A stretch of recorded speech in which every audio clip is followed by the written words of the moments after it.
You don't have to travel to a different galaxy or ride the Millennium Falcon to go through the history of Star Wars. A Northern Michigan native is the author of one of the best Star Wars books around. In today's Sightseeing in Northern Michigan, where you can find everything you need to know about Star Wars.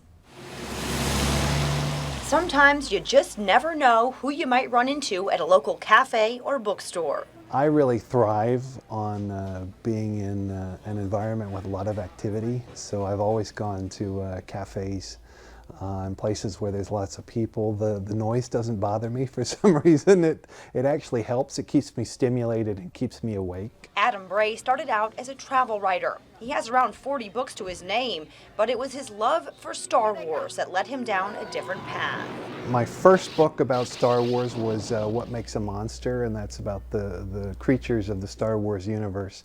And that was a good jumping in point for me because I have a background in environmental biology and actually working with animals. After Adam's first Star Wars book, his publisher started to give him more complicated assignments, which led him to this. Star Wars, absolutely everything you need to know. It's a kind of a trivia fact book about Star Wars.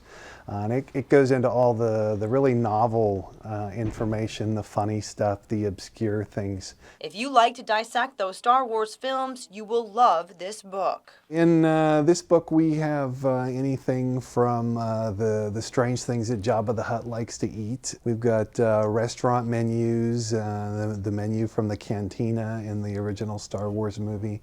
You've got backstories on some of the characters, like the Inquisitor in Star Wars Rebels, and how he's trained by Darth Vader to hunt down the Jedi in the original trilogy era. And even poor Chewie. Chewie, in the original trilogy, he doesn't get a lot of respect. You know, they call him a furball and, you know, this thing, and we kind of hit on that, all the insults that he gets. Last weekend, Star Wars, absolutely everything you need to know, was nominated for a Nickelodeon Kids' Choice Award.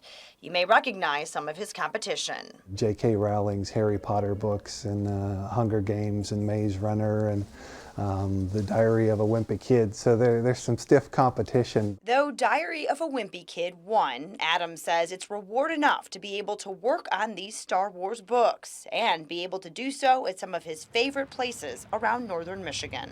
I've probably worked on these Star Wars books harder than anything in my life, but it's because I love it. For Sightseeing in Northern Michigan, I'm Michelle Dunaway.